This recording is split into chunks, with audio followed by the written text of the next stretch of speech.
Hi ಎಲ್ಲರಿಗೂ ನಮಸ್ತೆ. ನಾನು ನಿಮ್ಮ ಆಶಾ ಚಂದ್ರ ಭಟ್. ಆಶಾ ಸ್ಥಳಪಾಕಕ್ಕೆ ನಿಮಗೆಲ್ಲರಿಗೂ ಸ್ವಾಗತ.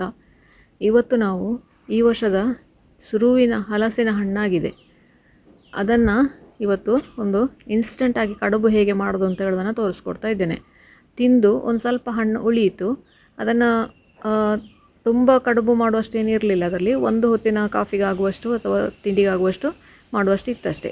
ಅದನ್ನು ಈಗ ಉಪಯೋಗಿಸ್ಕೊಂಡು ಹೇಗೆ ಇನ್ಸ್ಟೆಂಟಾಗಿ ಮಾಡ್ಬೋದು. ನಾನು ಅಕ್ಕಿಯೆಲ್ಲ ಏನು ನೆನೆ ಹಾಕಿರಲಿಲ್ಲ, ಹಾಗಾಗಿ ಇನ್ಸ್ಟೆಂಟಾಗಿ ಅಂತ ಹೇಳ್ತಾ ಇದ್ದೇನೆ. ನೋಡಿ, ಇಷ್ಟು ಹಲಸಿನ ಹಣ್ಣು ಉಳಿದದಿತ್ತು.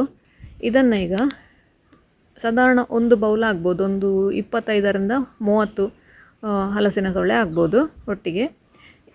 ಅದಕ್ಕೆ 1 ಕಪ್ಪಷ್ಟು ಕಾಯಿ, 1 ಕಪ್ಪಷ್ಟು ಬೆಲ್ಲ, ಒಂದು ಸ್ವಲ್ಪ ಅಕ್ಕಿ ಹುಡಿ, ಹಾಗೆಯೇ ಒಂದು ಸ್ವಲ್ಪ ಅಕ್ಕಿ ತರಿ ರವೆ, ಇವಿಷ್ಟನ್ನು ಉಪಯೋಗಿಸಿಕೊಂಡು ಇವತ್ತು ಇನ್ಸ್ಟೆಂಟಾಗಿ ಮಾಡಿ ತೋರಿಸ್ತಾ ಇದ್ದೇನೆ. ಮಿಕ್ಸಿ ಜಾರಿಗೆ ಹಲಸಿನ ತೊಳೆಗಳನ್ನು ಹಾಕ್ಕೊಂಡು, ನೀರು ಹಾಕೋದು ಬೇಡ, ಹಾಗೆಯೇ ರುಬ್ಕೊಳ್ಳಿ. ಅದನ್ನು ನೀರು ಹಾಕಿದರೆ ನೀವು ಅಕ್ಕಿ ಹಾಗೂ ಅದರ ಹುಡಿ ಜಾಸ್ತಿ ಹಾಕ್ಕೊಳ್ಬೇಕಾಗ್ತದೆ. ಹಲಸಿನ ಹಣ್ಣಲ್ಲಿ ಏನು ನೀರಿದೆ ಅದೇ ನೀರು ಸಾಕಾಗ್ತದೆ ಅದನ್ನು ರುಬ್ಬಲಿಕ್ಕೆ, ಎಕ್ಸ್ಟ್ರಾ ನೀರೇನು ಬೇಕಾಗೋದಿಲ್ಲ. ಇದಕ್ಕೆ ರುಚಿಗೆ ಬೇಕಾದಷ್ಟು ಉಪ್ಪು ಈಗಲೇ ಹಾಕ್ಕೊಳ್ಳಿ. ಹಾಗೆಯೇ ಬೆಲ್ಲವನ್ನು ನಾವು ನಂತರ ಸೇರಿಸ್ಕೊಳ್ಳುವ. ಮೊದಲಿಗೆ ಹಲಸಿನ ಹಣ್ಣನ್ನು ಉಪ್ಪು ಹಾಕಿ ರುಬ್ಬಿಕೊಂಡು, ನೋಡಿ, ಆ ಮಿಕ್ಸಿಯನ್ನು ತೊಳೆದ 1/4 ಕಪ್ ನೀರು ಮಾತ್ರ ನಾನು ಅದಕ್ಕೆ ಸೇರಿಸ್ಕೊಂಡಿದ್ದೇನೆ. ಈಗ ತೆಂಗಿನಕಾಯಿ ತುರಿ ಹಾಗೂ ಬೆಲ್ಲವನ್ನು ಹಾಕ್ಕೊಂಡು ಸುರುವಿಗೆ ಮಿಕ್ಸ್ ಮಾಡಿಕೊಳ್ಳುವ. ಯಾಕೆಂದರೆ ಉಪ್ಪು ನಾವು ಆಲ್ರೆಡಿ ಹಾಕಿದ್ದೇವೆ. ಬೆಲ್ಲ ಸೇರಿಸಿದಾಗ ಅದಕ್ಕೆ ಬೆಲ್ಲ ನೋಡಿ, ನಾನೀಗ 3/4 ಹಾಕಿದ್ದೇನೆ, ಮತ್ತು ಬೇಕು ಅಂತಾದರೆ ಸೇರಿಸ್ಕೊಳ್ತೇನೆ. ಆದರೆ ನನಗೆ ಪೂರ್ತಿ ಬೇಕಾಯ್ತದು, ಅಷ್ಟು ಸಿಹಿ ಇರಲಿಲ್ಲ ಹಲಸಿನ ತೊಳೆ. ಚೆನ್ನಾಗಿ ಮಿಕ್ಸ್ ಮಾಡಿಕೊಳ್ಳುವ. ಬೆಲ್ಲ, ಕಾಯಿ ಹಾಗೂ ಹಲಸಿನ ಒಳ್ಳೆ ಸೇರುವಾಗ ಅದು ಮತ್ತೆ ಕೂಡ ನೀರು ಬಿಟ್ಕೊಳ್ತದೆ. ಹಾಗಾಗಿ ನಾನು ಆಗಲೇ ಹೇಳಿದೆ, ನೀರು ಹಾಕ್ಕೊಳ್ಕೊಬಿಡಿ ರುಬ್ಬುವಾಗ ಅಂತೇಳಿ. ಈಗ ಇದಕ್ಕೆ 1 ಕಪ್ಪಷ್ಟು ಅಕ್ಕಿ ರವೆ ಫಸ್ಟಿಗೆ ಹಾಕ್ಕೊಳ್ತಾ ಇದ್ದೇನೆ. ಅಕ್ಕಿ ರವೆ ಫಸ್ಟ್ ಹಾಕೋ ಉದ್ದೇಶ ಅಂದರೆ ಅದು ನೀರನ್ನು ಎಳೆದುಕೊಳ್ತದೆ, ಹಾಗೆ ಅಕ್ಕಿ ರವೆ ಹಾಕಿಕೊಳ್ತಾ ಇದ್ದೇನೆ. ಅಕ್ಕಿ ರವೆ ಹಾಕ್ಕೊಂಡು ಚೆನ್ನಾಗಿ ಮಿಕ್ಸ್ ಮಾಡಿಕೊಂಡು, ನಂತರ ಅದು ಎಷ್ಟು ನೋಡಿ, ಇಷ್ಟು ಲಿಕ್ವಿಡ್ ಉಂಟದು. ಈಗ ಅದಕ್ಕೆ ಎಷ್ಟು ಬೇಕು ಅಷ್ಟು ಅಕ್ಕಿ ಹುಡಿಯನ್ನು, ಈಗ ನಾನು ಅಕ್ಕಿ ರವೆ ಎಷ್ಟು ಹಾಕಿದ್ದೇನೆ ಅಷ್ಟೇ ಅಕ್ಕಿ ಹುಡಿಯನ್ನು ಸೇರಿಸ್ಕೊಳ್ತಾ ಇದ್ದೇನೆ. ಅಂದರೆ 1 ಕಪ್ಪು 1 ಕಪ್ಪು. ಒಂದು ದೊಡ್ಡ ಬೌಲಿಗೆ ಹಲಸಿನ ಹಣ್ಣಿಗೆ 1 ಕಪ್ ಕಾಯಿ ತುರಿ, 1 ಕಪ್ ಬೆಲ್ಲ, 1 ಕಪ್ ಅಕ್ಕಿ ರವೆ, 1 ಕಪ್ ಅಕ್ಕಿ ಹುಡಿ, ಇವಿಷ್ಟನ್ನು ಈಗ ನಾನು ಹಾಕ್ಕೊಂಡಿದ್ದೇನೆ. ಇವಿಷ್ಟು ಸಾಕಾಗ್ತದೆ ನಾನು ಹಾಕಿರುವ ಹಲಸಿನ ಹಣ್ಣಿಗೆ. ನೀವು ಹಲಸಿನ ಹಣ್ಣು ಜಾಸ್ತಿ ಹಾಕೋಗಿದ್ರೆ ಪ್ರಮಾಣ ಹೆಚ್ಚು ಕಡಿಮೆ ಮಾಡ್ಕೊಳ್ಬೋದು. ಇದಕ್ಕೆ ನಾನು ಬೇರೆ ಎಂತ ಕೂಡ ಹಾಕ್ತಾಯಿಲ್ಲ. ನೋಡಿ, ಈ ಅಳತೆಯಲ್ಲಿಟ್ಟರೆ ಸಾಕು. ಇದೀಗ 10 ನಿಮಿಷ ಅದನ್ನು ರೆಸ್ಟಿಗೆ ಬಿಡುವ. ಯಾಕೆಂದರೆ ನಾವು ಅಕ್ಕಿ ರವೆ ಹಾಕ್ಕೊಂಡಿದ್ದೇವೆ. ಆ ಅಕ್ಕಿ ರವೆ ನೀರು ಎಳ್ಕೊಂಡು ಸಾಫ್ಟ್ ಆಗಲಿ, 10 ನಿಮಿಷ ಅದನ್ನು ಬಿಡುವ. ಅಷ್ಟರೊಳಗೆ ನಾವು ಉಳಿದದನ್ನು ರೆಡಿ ಮಾಡಿಕೊಳ್ಳುವ. ನೋಡಿ, ಇಡ್ಲಿ ಬೇಯಿಸೋ ಪಾತ್ರೆಗೆ ನೀರು ಹಾಕಿ ಬಿಸಿ ಆಗಲಿಕ್ಕೆ ಇಟ್ಟಿದ್ದೇನೆ. ಈಗ ಸಣ್ಣ ಸಣ್ಣ ಬಾಳೆ ಎಲೆಗಳನ್ನು ತಗೊಂಡು, ನೋಡಿ, ಈ ಥರ ಇಷ್ಟಿಷ್ಟು ದೊಡ್ಡ ಇದ್ದರೆ ಸಾಕು, ತುಂಬ ದೊಡ್ಡ ಬೇಕು ಅಂತಿಲ್ಲ. ನಾವಿವತ್ತು ಸಣ್ಣ ಸಣ್ಣ ಕಡುಬುಗಳನ್ನು ಮಾಡ್ತಾ ಇದ್ದೇವೆ. ನೋಡಿ, ಅಕ್ಕಿ ತರಿ ನೀರು ಎಳ್ಕೊಂಡು ಹಿಟ್ಟು ಎಷ್ಟು ಗಟ್ಟಿ ಆಯಿತು ಅಂತ ಹೇಳ್ಕೊಂಡು ಇದೀಗ ರೆಡಿಯಾಗಿದೆ.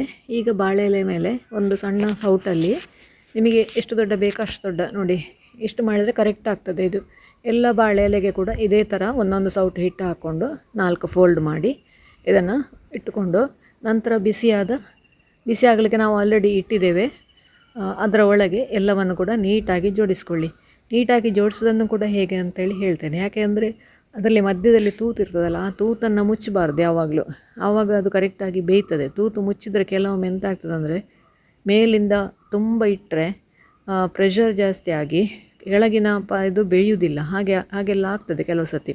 ಅದಕ್ಕೆ ಆ ಮಧ್ಯದ ತೂತನ್ನು ನೀವು ಬಿಟ್ಟು ಸುತ್ತ ಇಡ್ತಾ ಹೋದರೆ ಕರೆಕ್ಟಾಗಿ ನಿಮಗೆ ಎಲ್ಲ ಕಡೆ ಕೂಡ, ನೋಡಿ, ಈ ಥರ ಮಧ್ಯದ ಆ ತೂತು ಇರ್ತದಲ್ಲ ಅದನ್ನು ಬಿಡಬೇಕು ಯಾವಾಗಲೂ. ಇಟ್ಟರೆ ಇದೊಂದು ಸಣ್ಣ ಟಿಪ್ ಇದು, ಬೇಯಿಸುವಾಗ ಈ ಥರ ಸುತ್ತ ಜೋಡಿಸ್ತಾ ಬಂದರೆ ನಿಮಗೆ ಕೆಳಗಿಂದ ಮೇಲೆವರೆಗೆ ಫುಲ್ ಇಟ್ಟರು. ನಾನಿವತ್ತೇನು ಫುಲ್ ಇಡಲಿಲ್ಲ, ಸ್ವಲ್ಪವೇ ಇಟ್ಟದ್ದು. ಫುಲ್ ಇಟ್ಟರು ಕೆಲವು ಸತಿ ತುಂಬ ಇರ್ತದೆ. ನಾವು ಪತ್ರೊಡೆ ಎಲ್ಲ ಮಾಡುವಾಗ ತುಂಬ ಮಾಡ್ತೇವೆ, 2 ದಿನಕ್ಕೆ ಆಗುವಷ್ಟೆಲ್ಲ, ಅಥವಾ ಕೆಲಸದವರಿದ್ದರೆ ನಮಗೆ ತುಂಬ ಮಾಡಬೇಕಾಗ್ತದೆ, ಆವಾಗ ನಾವು ತುಂಬ ಇಡ್ತೇವೆ. ಆ ಥರ ಗ್ಯಾಪ್ ಬಿಟ್ಟಿಡೋದ್ರಿಂದಾಗಿ ನೋಡಿ ಚೆಂದಾಗಿ ಬೇಯ್ತದೆ ಅದು. ನಮ್ಮ ಹಲಸಿನ ಹಣ್ಣಿನ ಕಡುಬು ರೆಡಿ ಆಯಿತು. ಇನ್ಸ್ಟೆಂಟಾಗಿ ಮಾಡಿದರೂ ಕೂಡ ಗೊತ್ತೇ ಆಗೋದಿಲ್ಲ, ಅಷ್ಟು ಚೆನ್ನಾಗಿತ್ತು ಅದರ ಟೇಸ್ಟ್. ಬಿಸಿ ಬಿಸಿ ಕಡುಬಿಗೆ ಮೇಲಿಂದ ತುಪ್ಪ ಹಾಕಿ ಈರುಳ್ಳಿ ಚಟ್ನಿ ಜೊತೆಗೆ ಅಥವಾ ರಸಮ್ ಜೊತೆಗೆ ಸೂಪರಾಗಿ ಕಾಂಬಿನೇಷನ್ ಆಗ್ತದೆ ಇದು. ಈ ಸತಿ ಹಲಸಿನ ಹಣ್ಣು ಶುರುವಾಗುವಾಗ ಸೀಸನ್ ಶುರು ಆಗ್ತಾ ಬಂತು, ನಮ್ಮಲ್ಲೆಲ್ಲ ಶುರು ಆಗಿದೆ. ಒಮ್ಮೆ ಖಂಡಿತ ಈ ಥರ ಟ್ರೈ ಮಾಡಿ ನೋಡಿ, ಹೇಗಾಯಿತು ಅಂತೇಳಿ ಕಮೆಂಟ್ ಮೂಲಕ ನನಗೆ ತಿಳಿಸಿ. ಲೈಕ್ ಕೊಟ್ಟು ಶೇರ್ ಮಾಡಿ. ನೀವಿನ್ನೂ ನಮ್ಮ ಚಾನಲನ್ನು ಸಬ್ಸ್ಕ್ರೈಬ್ ಮಾಡ್ಕೊಳ್ಳಿಲ್ಲ, ಸಬ್ಸ್ಕ್ರೈಬ್ ಮಾಡಿಕೊಂಡು ಪಕ್ಕದಲ್ಲೇ ಇರುವ ಬೆಲ್ ಐಕಾನನ್ನು ಒತ್ತಿ ನಮ್ಮನ್ನು ಸಪೋರ್ಟ್ ಮಾಡಿ. ಮುಂದಿನ ವೀಡಿಯೋದಲ್ಲಿ ಇನ್ನೊಂದು ಹೊಸ ಅಡಿಗೆಯೊಂದಿಗೆ, ಇನ್ನೊಂದು ಹೊಸ ರೆಸಿಪಿಯೊಂದಿಗೆ ಪುನಃ ನಿಮ್ಮನ್ನು ಭೇಟಿಯಾಗ್ತೇನೆ. ಧನ್ಯವಾದಗಳು.